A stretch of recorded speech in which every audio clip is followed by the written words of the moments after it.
Assalamualaikum warahmatullahi wabarakatuh. Apa kabar hari ini teman-teman semuanya?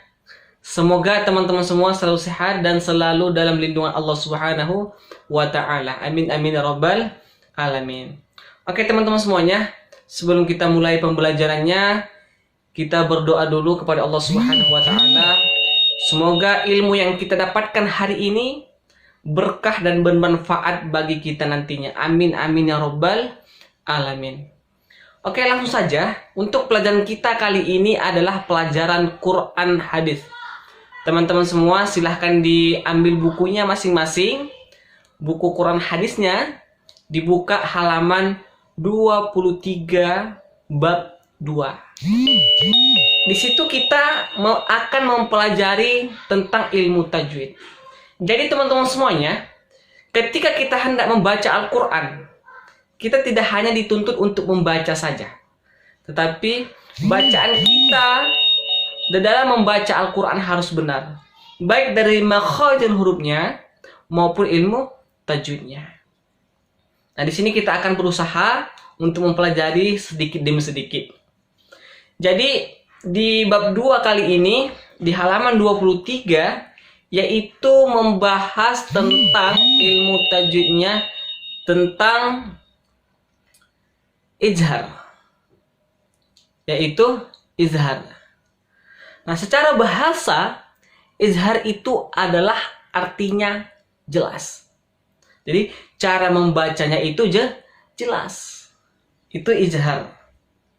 Kemudian ketika kita tahu cara membacanya itu jelas, tentu kita harus tahu apa sih tanda-tanda izhar itu. Seperti itu ya teman-teman ya. Apa sih tanda-tanda izhar itu? Dan bagaimana cara mengenalnya? Untuk selengkapnya teman-teman semua perhatikan video Ustadz. Jadi teman-teman semuanya perhatikan kameranya teman-teman ya. Jadi di sini Ustadz sudah buat. Jadi apabila nun sukun, ini namanya nun sukun atau tanwin, baik dia fathatain, kasratain, dhammatain, bertemu dengan yang 6 ini. Salah satu yang 6 ini hamzah, ha, kha, ain, ghain, maka dibaca jelas. Maka dibacanya jelas. Dibaca jelas, teman-teman. Ustadz ulangi. Apabila nun sukun atau tanwin, ini tanwin, bertemu dengan hamzah, ha, kha, ain, ghain, maka itu tajwidnya izhar halqi. Cara membacanya bagaimana? Dibaca dengan jelas. Oke, itu adalah tanda-tandanya. Oke, sekarang kita ambil salah satu contoh dari Al-Quran. Ustadz akan tulis di sini bahasa Arabnya salamun ya. Ini salamun hiya. Nih. Salamun hiya. Nih, perhatikan teman-teman. Di mana di sini tajwidnya izhar. Yaitu tanwin, ini tanwin bertemu dengan ha. Maka tajwidnya adalah izhar halqi. Dan cara membacanya itu jelas. Oke, Ustaz contohkan. A'udzu billahi minasyaitonir rajim. Bismillahirrahmanirrahim. Perhatikan kameranya. Salamun hiya. Salamun hiya. Jangan sekali-sekali kita membaca salamun hiya. Ini tidak didengungkan, tetapi dibaca jelas. Salamun hiya. salamun hiya. Seperti itu ya. Oke, contoh selanjutnya. Ini contoh kedua ya teman-teman ya. Kita ambil yang nun sukunnya.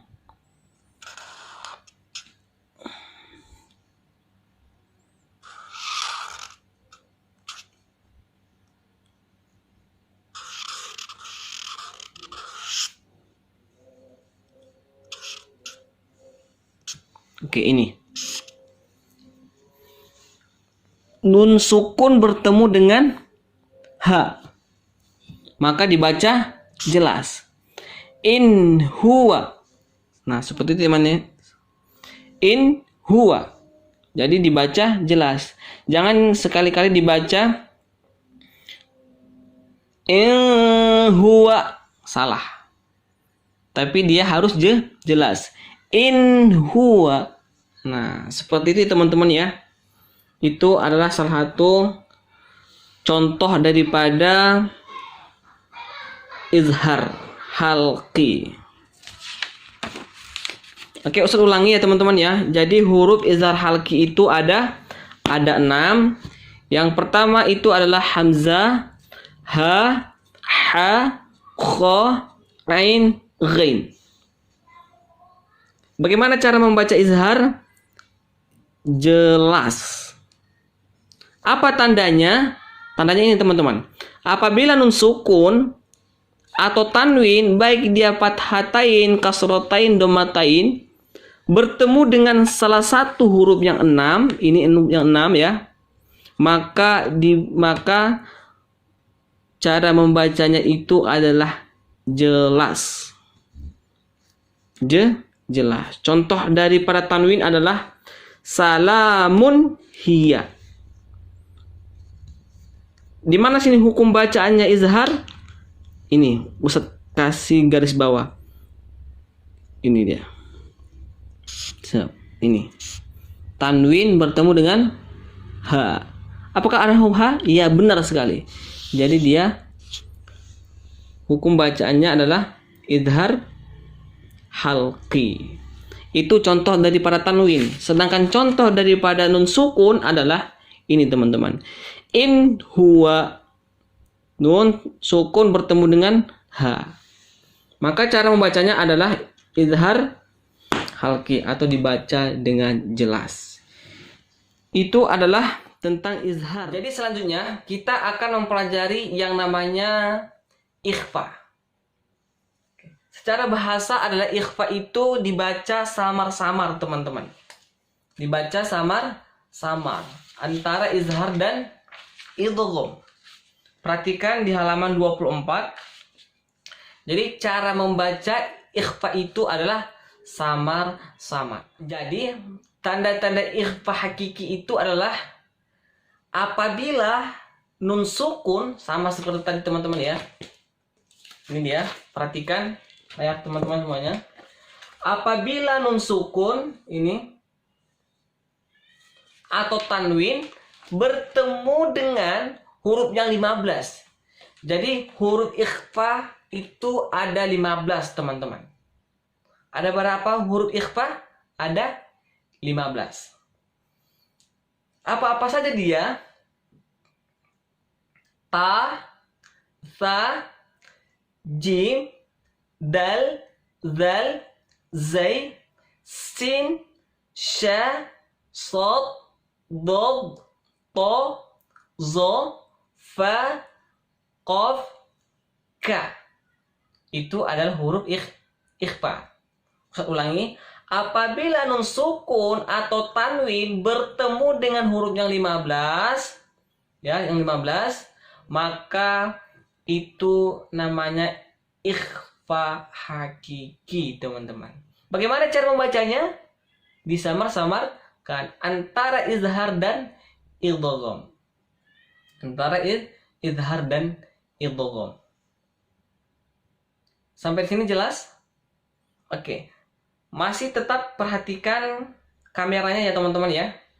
Jadi Ustadz akan berikan satu contoh daripada ikhfa hakiki. Simak selanjutnya videonya. Oke teman-teman semuanya, berikut adalah salah satu contoh daripada ikhfa hakiki. Perhatikan teman-teman semuanya. Perhatikan layarnya. Ustaz contohkan cara membacanya samar-samar itu bagaimana. A'udzubillahi minasyaitonirrajim. Bismillahirrahmanirrahim. Jannatin tajri. Perhatikan, jannatin tajri. Oke, ini ya. Jannah. Di mana sini tandanya? Ikhfa hakiki. Ini dia teman-teman.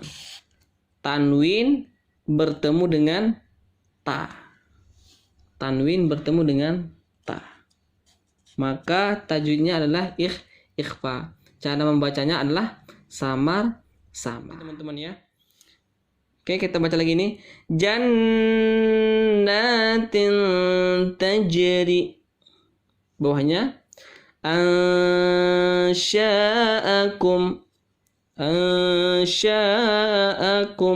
Nah, ini. Mana tandanya? Ini dia.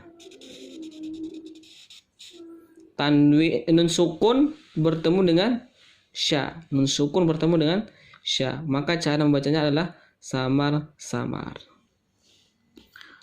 Oke, sampai di sini untuk tajwidnya yang ikhfa dan izhar. Semoga bermanfaat bagi kita semua teman-teman ya. Oke teman-teman semuanya, untuk selanjutnya teman-teman semua bisa dibuka halaman 29 yaitu bab 3. Di situ pembahasannya adalah tentang hadis Nabi Muhammad sallallahu alaihi wasallam. Jadi teman-teman semuanya, sebelum kita bahas selanjutnya lebih dalam lagi, kita harus mengetahui apa sih hadis itu gitu ya teman-teman ya. Apa sih hadis itu? Hadis adalah segala sesuatu yang disandarkan kepada Nabi Muhammad sallallahu alaihi wasallam. Saya ulangi, hadis adalah segala sesuatu yang disandarkan kepada Nabi Muhammad sallallahu alaihi wasallam.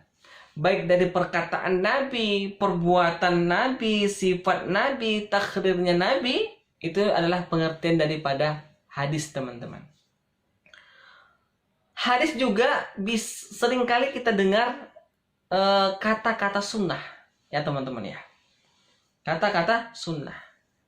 Di sini kita jelaskan sedikit. Sunnah yaitu perilaku dan jalan hidup Nabi Muhammad sallallahu alaihi wasallam.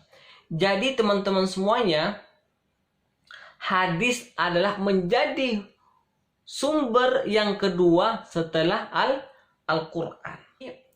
Hadis dan Al-Quran ini adalah sangat erat kaitannya teman-teman. Sangat erat kaitannya. Jadi yang dua ini tidak bisa dipisahkan teman-teman. Al-Quran dan hadis ini adalah sangat erat kaitannya. Ketika Al-Quran mengatakan seperti ini, maka dijelaskan oleh hadis Nabi Muhammad SAW. Salah satu contohnya adalah ketika hendak melakukan sholat. Ketika hendak melakukan sholat. Kalau tidak ada hadis teman-teman, kita tidak tahu bagaimana tata cara melaksanakan sholat itu sendiri. Tetapi ketika hadis ada, maka Rasulullah SAW mencontohkan bagaimana sholat yang sebenarnya. Itu ya teman-teman ya. Jadi Al-Quran dan hadis adalah sangat erat kaitannya. Mungkin sekian yang dapat Ustaz sampaikan. Mudah-mudahan dapat bermanfaat bagi kita semua.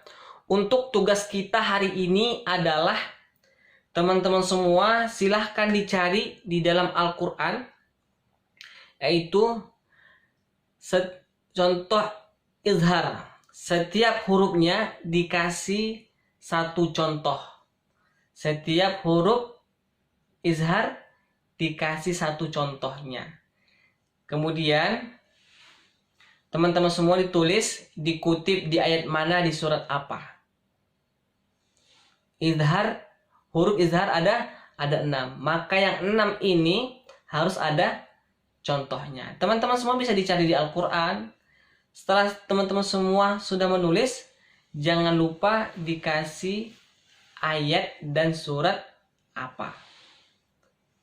Hanya 6 saja yang contoh daripada izhar, sedangkan contoh daripada ikhfa 5 saja teman-teman. Jadi jumlahnya ada 11.